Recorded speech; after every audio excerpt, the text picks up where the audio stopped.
Hello champions! Today we are going to talk about Elephant Gambit and I'm going to show you how to counter it. At first I'm going to show you the ideas of Elephant Gambit, then the downsides, and then how to counter it and get a big advantage with a very simple way. So let's start with the ideas of Elephant Gambit. After e4, e5, knight f3, when the main move for black is knight c6, although there is knight f6 move, pattern of defense, and d6, leader defense, there is this d5 super aggressive move. Immediately black is opening the bishop and queen and fighting for the center very aggressively, attacking the e4 pawn. Now after a d5, white has two main options to take e5 and knight e5. These are the main moves we should first check out. This is, by the way, a very typical mistake on lower levels. When people face gambits, first of all they think about moves like knight c3, d3, some defensive moves or passive moves. First of all, whenever opponent plays some gambit or sacrifice something, first of all check out what if you accept that sacrifice. So in this case here we have e5 and knight e5 move. The best move is going to be knight e5, which I am going to show you very soon. But first of all, let's see what is happening after ed5. Now if black takes queen d5 back, this is not logical, because with this move black is breaking one of the main rules of openings in chess. Don't develop your queen first in the game, because opponent's minor pieces will attack with developing. So here knight c3 move coming with a tempo, white develop the piece and attack the queen.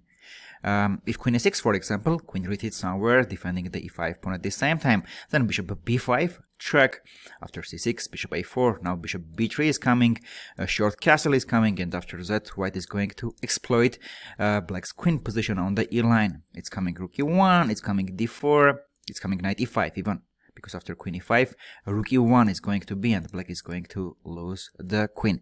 So after e5, black is not going to take queen d5, and here they have two main moves. The e4 move is the old move, and it is recommended in many old books about Elephant Gambit and also in many YouTube videos. And the authors are telling that after e4, black is getting fine position, but it's not really true. Well, after e4 now we have options. We can move the knight somewhere, let's say knight d4, knight e5, or even knight g1. However, instead of moving with the knight here, white has a very strong move, queen e2. This is not standard, because we should try to develop the queens these ways when we are limiting our bishop, so we cannot easily develop this bishop anymore, bishop c4 or bishop b5 somewhere. However, this is exception, because now it's very concrete. We are attacking the e4 pawn and using the pin. Additionally, we are going to play d3 or knight c3 and put more pressure on e4 pawn. For example, now with queen d5, then knight c3, developing the knight, attacking the queen, e4 pawn, it's lost. After queen e2, if black plays, for example, f5, defending the pawn, then d3, also knight c3, knight e2 is coming, so this pawn also will be lost. After queen e2, the main move for black is knight f6, and here becomes interesting. In many YouTube videos and articles as well, it's spoken a lot about the d3 move, and after d3, queen d5, knight c3, black has moved bishop b4, after which everything is not very simple. Black develops a piece, pinning the knight on c3, prepares short castle, and then rook e8, trying to exploit now our queen's position. After checking this position a lot with cloud edges, I found that white still have advantage after knight g5, knight d2 moves, but practically it's gonna be not easy at all to play for white. You should find in a row many correct moves, so we will not play at this. There is another option after queen d5, instead of playing knight c3, to play knight bd2, also knight fd2. These all are giving white advantage, but there is an easier way. After e4, queen e2, knight f6. Instead of playing d3, and after knight c3, well, allowing black to play bishop b4 and pin this knight on c3, we play knight c3 right away here, just developing a piece and attacking the e4 pawn. And now black has issues. If they play bishop f5, developing a piece, defending the e4 pawn, then knight d4 move is coming. Now knight d4 move, we are not just moving the knight, but we are doing it with a tempo, attacking opponent bishop, and after bishop g6 here we have a strong move. One of the downsides of developing this bishop on c8 is that now the b7 pawn is not defended, and how we can use it, I for you to pause the video and think for a moment. Okay, we can simply play queen b5 check, and after knight d7 take the b7 pawn, and here we were one pawn up on d5. Now we took the second pawn on b7, also knight c6 is coming, and there is no compensation. I remember once, I think last year, Daniel Naroditsky was playing against me in the match this Gambit. He tried this position 2 times, lost both of them. I was winning at first the match, but then he switched to the more solid openings and as always started to crush me. This is not good for black. After knight c3 they can try also to defend the e4 pawn also with queen e7 move. But now what is happening? Well, with queen e2 move we closed our bishop on f1, now black also closed their bishop on f8. However, now we are pawn up on d5, and the thing is that after knight d4, black's queen is not on d8, and now d5 pawn is not hanging. Black cannot take the d5 pawn. Next one we are going to play d3, and simply we are going to be pawn up. So after d5, e5, e4, queen e2, knight f6, here we play knight c3. And what are telling us that articles, books, and old YouTube videos how to play Elephant Gambit and win everyone. So here bishop e7 is the move that is recommended almost everywhere, and saying that after knight e4, black plays short castle. And here black has good compensations, they have active position. Yeah, they are 2 pawns down, but the d5 pawns more or less are going to get back. But more importantly, next move black is going to play rook e8 and put some pressure with the e line and trying to exploit our bad position of the queen on e2. This sounds logical. However, here there is something that almost everyone is missing. After knight f6, bishop f6, we simply play d4. Giving up the d5 pawn, yeah, not being greedy, yeah, we are already 2 pawns up, so it's okay to give 1 pawn back, and opening the bishop on c1, and after rook e8, simply bishop e3, queen d5, and now there is a very cool way to solve the problem of the queen on e2 and bishop f1, so these pieces are not doing good together. There is queen b5, very nice move. With tempo, we attack the e8 rook now, and also the queen hangs. Black has unpleasant choice whether they should take queen b5 and after bishop b5 to play endgame without a pawn, or to go back, let's say d8 to defend the e8 rook, and here you have a choice. You can play long castle and you are just pawn up, or even simply bishop e2 short castle without going long castle and let the opponent to get some counterplay. Just bishop e2 short castle and you're just pawn up. Okay, so this variation doesn't work at all for black. After knight f6, bishop f6, d4, white is just pawn up. After knight e4, instead of short castle, black also can try knight d5 move, trying next to go short castle, rook e8, and again try to exploit it. But it doesn't work. White has different options. They can play d3, then g3, bishop g2, simply being pawn up, or queen d1 is also a nice move. Next move, bishop c4, d3, short castle, again, white is pawn up. There is no compensation. So at first, when I was going to record the course about Elephant Gambit, I was going to show you here e5 move and show like a little bit deeper all these variations. However, when I faced threat in our ChessMood forum, people were asking what to do against bishop d6. This was a new move for me. I didn't know that move, and when I saw that it's mentioned in the book Accelerating Elephant Gambit, and it's the book is published by Quality Chess, I felt, okay, this is something I have to check before recording the course. And here, very surprisingly to me, I found that everything is not so simple. Well, honestly, at first I thought it's like, what is this? Just pawn up. There are so many moves. Knight c3, we can defend the pawn. Bishop c4, d3 we can play bishop b5. We can play d4 here, and after e4 play whether knight e5, knight fd2. But when I was checking this a little bit deeper, well, I found the ways where white was getting advantage, but nowhere was really easy practically. And here, by the way, Accelerating Elephant Gambit, it's a great book at the end we will speak about that more, and I absolutely agree with the authors that despite of the fact that chess engines are showing white as advantage here, pawn up, yeah, in real it's not clear. It's practically gonna be not very simple. The thing is that here black has 4 pawns against 3, and especially if we allow them to play f5, then knight f6, short castle, e4, we move somewhere the knights, they play also knight g4. So somehow with these 4 pieces and using these 2 pawns, playing f4, e3 or something like that, black is gaining like serious initiative in the king side. It's also possible to play with knight f6 instead of f5. At some point knight f6, short castle, e4. Practically it's gonna be not very simple. So especially on the lower levels, when initiative is very important thing, here practically black might be okay. So instead of here checking out deeper and finding the correct way, like precise way to get advantage, I decided to check one more time the knight e5 move, and after checking it a bit more, I found it so simple. It's much simpler than e5, and white is getting very, very clear and huge advantage after knight e5 move. So here we took the pawn, and what can do opponent? The first and most logical moves, we should check it out, is d4. However, we will soon see that after d4 black is getting almost lost position, and the main move should be for black bishop d6 first. Develop the bishop, attack the knight, and only then take the e4. But before we get there, let's go logically and start after knight e5 with the e4 move. Now what we are doing after d4, we play bishop c4. We use that our knight is on e5, is already in aggressive position, and with bringing another bishop together now with these 2 pieces, we are putting a huge pressure on f7 pawn, and how to defend the f7 pawn, not clear.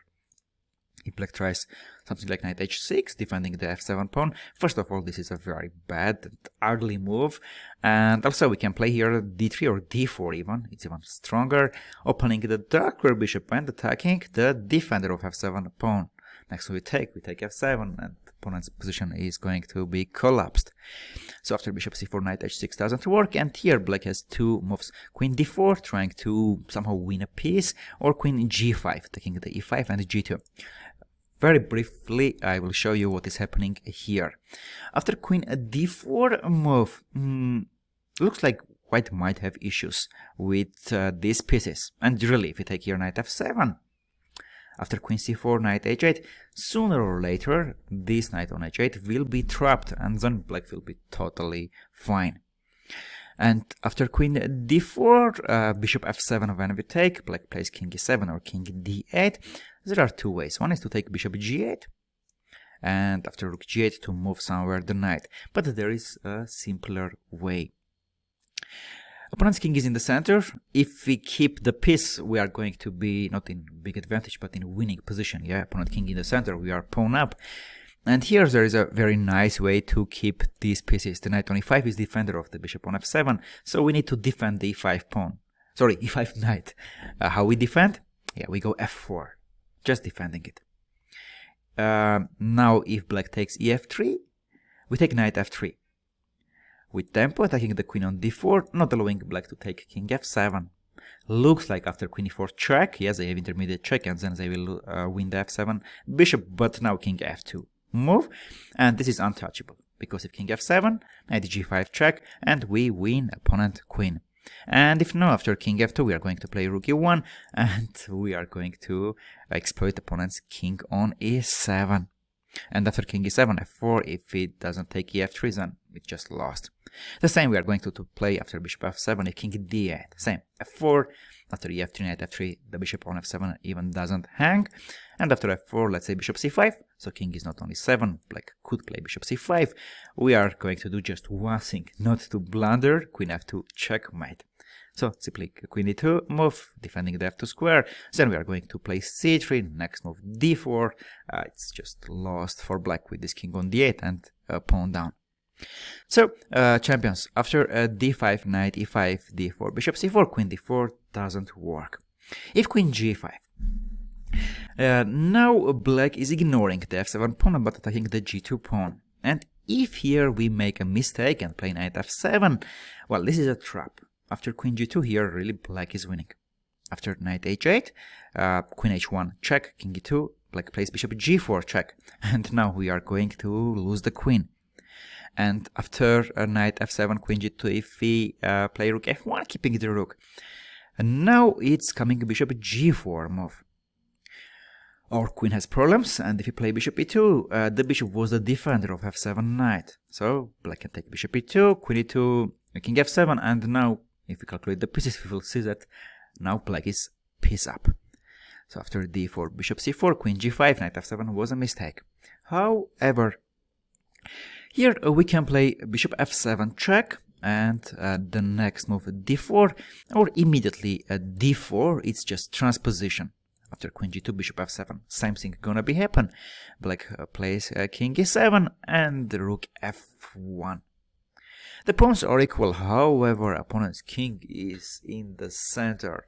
And after we finish the development of the queen side, playing knight c3, bishop f4, we move the queen and long castle. We are going to just checkmate this king. Very strangely enough, in some articles and videos are said that after bishop h3, black develops the bishop attacking the f1, and here it's very unclear and fighting position. However, after simply playing bishop c4 back, it's just lost for black. We just defended the f1 rook. We are going to play bishop f4, knight c3, develop the queen and long castle. It's just lost. In the course about Elephant Gambit, I went here a little bit deeper, but if you remember till here, it's totally okay. So after knight e5, because of these variations, d4 doesn't work. Bishop c4, and it's just game over. Now let's go to the main move after d5, knight e5, bishop d6. Instead of again retreating the knight, we simply play d4. Yeah, we fight for the centers. Pawn stays on d4, good. We open the bishop on c1 and defend the e5 knight. Black takes d4, and here again we do the same thing. We are going to play bishop c4. Now with two pieces we attack the f7 pawn. Black cannot do anything else than to take bishop e5.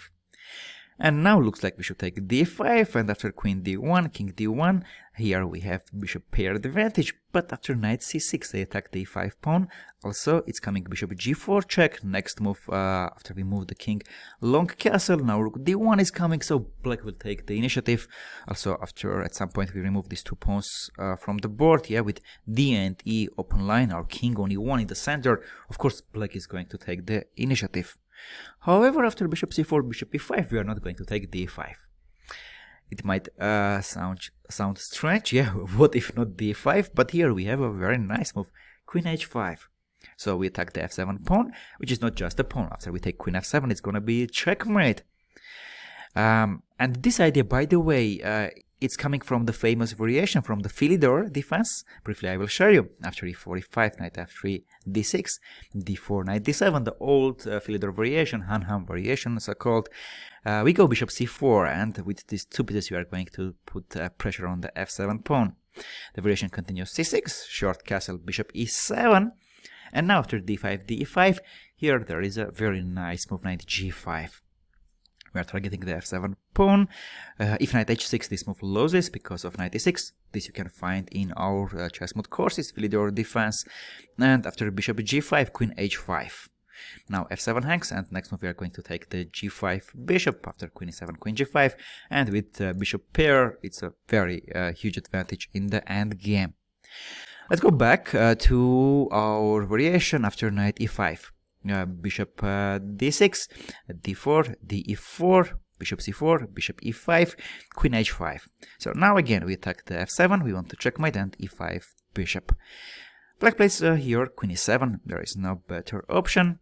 And here, if you have basic knowledge about playing with bishop pair advantage, you would know that one of the first thing you should try to do is to exchange the queens. And here, when you know this, there is no need to think about the e5 move. We're going to take queen e5. Queen e5, d e5, and this is the key positions which we are going to go very little bit deep. But before that, yeah, let's evaluate the position. What has happened? First of all, white has a bishop pair in the end game. By the way, if you are struggling to play with bishop pair, I mean to convert the advantages, or you don't feel the real power of these bishops, I highly recommend our Grandmaster Gabuzian's course, Bishop Pair Advantage. You will find the link in the description. This is the first factor. We have here bishop pair. The second thing, both of the sides, black has here e4, a weak pawn, white has e5, here a weak pawn. If these pawns we remove from the board, we are going to enjoy this bishop pair advantage. Well, now black should play fast. So knight c6, the most logical move, developing the knight, attacking the e5 pawn. Also knight e5 move is going to be with a tempo, attacking our bishop on c4. And now looks like the most logical move gonna be bishop f4. Ourselves, we are developing the bishop and defending the pawn. But the thing is that after knight g7 move, the next move after knight c3, for example, when black plays knight g6, we are going to lose one more tempo with this bishop.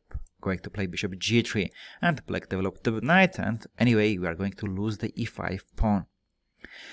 But after knight c6 here, instead of playing here bishop f4, we have a very strong move. We are going to play knight c3. We are giving up the e5 pawn, and after knight e5, the bishop hangs, yeah? We simply go bishop b3 back. We sacrifice the pawn, but this is just temporary. We have here many threats. The thing is that knight e4, next move we want to take, but also, which is even more dangerous for black, is to attack the c7 pawn. We want to play knight b5 or knight d5, attacking the c7 pawn. So knight e4 was one threat, knight b5, knight d5, two threats, and also we want to play bishop f4, very annoying move, attacking the central knight on e5, and if knight moves we are going to take the c7 pawn. So after bishop b3 here it's very annoying for black. If f5, for example, knight b5, knight d5, these moves are killing, because next move is also coming bishop f4, and after e5 move, e5 knight moves, we are going to take the c7 pawn. But you can also play simply bishop f4, knight should move, and then you take the c7 pawn, and then you will enjoy the bishop pair advantage. After bishop b3, black plays bishop f5, for example, and after bishop f4, try to play f6, keeping the knight in the center and not give up the c7 pawn. You play long castle. Opponent cannot play long castle, and now it's coming numerous threats. Knight b5, knight d5, also rook ag1. Next move we are going to take the e4 pawn. Black cannot defend the e4 pawn. So after knight c3, knight d5, bishop b3, here is all the thing. Sooner or less, black is going to give up one of these pawns, yeah? Like I said, sooner or late, but I think in next two moves actually. And here, this knight c3 move is the best one for white, missed in most of the sources, except the exhilarating Elephant Gambit, the best source about Elephant Gambit. And here black played bishop d7, the move which was offered in the book. And this is a really good idea, bishop d7. And if you take the e4 pawn now, black is going to play bishop c6 and try to do the same thing, attacking the e4 knight and targeting the g2 pawn. And with bishop d7 move also black prepares long castle. We play here bishop f4 with tempo, attacking the e5 knight, targeting the c7 pawn, and after f6, knight e4, long castle. Because now bishop c6 doesn't work anymore. We take bishop e5, fe5, otherwise if bishop e4, yeah, we take the c7 pawn, we are pawn up. If pawn takes g2 pawn, pawns are equal, but this is temporary. We play rook g1, the bishop moves, then we take the g7 pawn and pawn up with two bishops, pawn and king in the center, so it's lost. And after bishop e5 is if fe5, then knight g5 move kills. Knight g5, knight f7 is coming, we are going to trap the h8 rook. Bishop g2 doesn't work because simply rook g1, bishop moves somewhere, then knight f7, and we win the rook. And after knight g5, if here knight h6, not allowing knight f7, the knight d6 move kills. c7 hangs, g7 hangs, black minimum is going to lose a pawn. A little bit deeper you will find in the course. The link of the course will be in the description. And after f6, knight e4, so best move for black is long castle. And here is the first time where I am absolutely not agree with the authors of the mentioned book, that here black is okay, And in the book is talking only about bishop e5 move. White is giving up the bishop, and after rook e8 this move, black is going up. Black is going to take the bishop back. White can still pressure, but it's very close to equal. Instead of taking here bishop e5, there are different ways. Simple long castle move gives white a huge advantage because of bishop pair, yeah, so here there cannot be any talk about equal position. But there is even a stronger way, it's knight c5 move. We are going to get black's bishop, and after that, if we successfully do that with a bishop, two bishops against two knights on the open board, this bishop is going just to crush black's position. And unlucky for black, black cannot avoid giving up this bishop. For example, if bishop c6, knight e6, this is the key. It's not just knight d7, sorry, knight d7, yeah, knight d7 is coming, but also knight e6 taking the rook and g7 pawn. And for example, after bishop c6, knight e6 taking d8 rook and g7 pawn. After rook d7, yeah, bishop e5 move kills. After f5, knight g5. Again, we want to take knight f7 and win the rook on h8, but also we want to play bishop e6 and win the exchange. So here black is going to lose one of the rooks, actually losing exchange. And after knight c5, the best try for them most probably gonna be to play something like knight e7 to give up this bishop. Well, also they cannot take rook d7 because after bishop e6 it's gonna be exchange down position, so maybe king d7, and after long castle open position, two bishop against two knights, white has a huge advantage.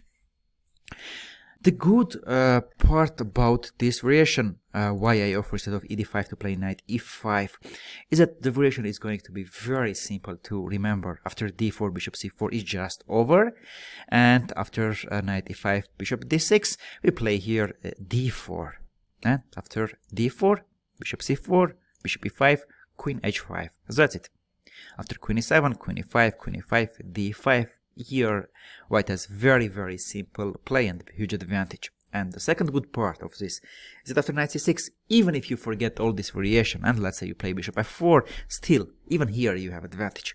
After knight e7, knight c3, knight g6, bishop g3, knight c5, bishop b3, you anyway going to win the e4 pawn back because black cannot play f5, knight d5 is coming, c7 will hang.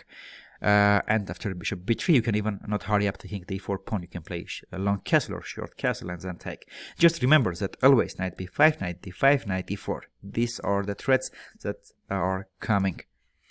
So if you forget and play here bishop f4, it's fine. After knight c3, knight e5, bishop b3, bishop d7, if you forget bishop f4 move and play here short castle, delaying taking that pawn, even here you have advantage. If you play here bishop f4, f6, knight e4, long castle, and you forget knight c5 move and play long castle move because during the game it sounded to you logical, even here you have a big advantage. What you must be sure that you know what is the power of bishop pair. And I again highly recommend to check out the Gabuzian's course. It's a link you can find in the description part. So that's it, guys. After d5, knight e5, this is a very simple way. ed5 also gives white advantage. Objectively, not very clear which one is even stronger, but practically, for sure, knight e5 is very easy way. Should you play Elephant Gambit or not?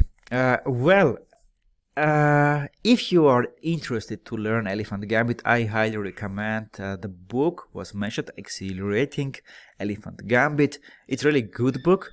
The downside is that the book is big, it's around 400 pages, and if you are going to put so much effort to learn some opening for black, it's much better to learn some more fundamental opening. But if you love to play, like your Elephant Gambit is your love, okay, you should check out that book for sure. And if you're a high-rated player, yeah, around FIDE Master, International Master, yeah, no, Elephant Gambit will not work. In both cases, ed5, knight e5, you will struggle. Especially after knight e5, yeah, you should go to that endgame and like maybe 4 hours fight for the draw, so not the do. And for white, now you know the way, knight e5, very simple way, so all these Elephant Gambit players going to hate you. In one of the lessons, we also covered what to play against Latvian Gambit. Again, the link you will find in the description. And after knight f3, we are going to cover the next so-called Abracadabra Gambit, Stafford 1. After knight f6, knight e5, knight c6. So a very popular gambit for black. Many players for white are getting annoyed here because there are so many traps. Really, there are so many traps, but there is one way after which it's not just big advantage. White is totally winning. Very soon we are going to cover it as well.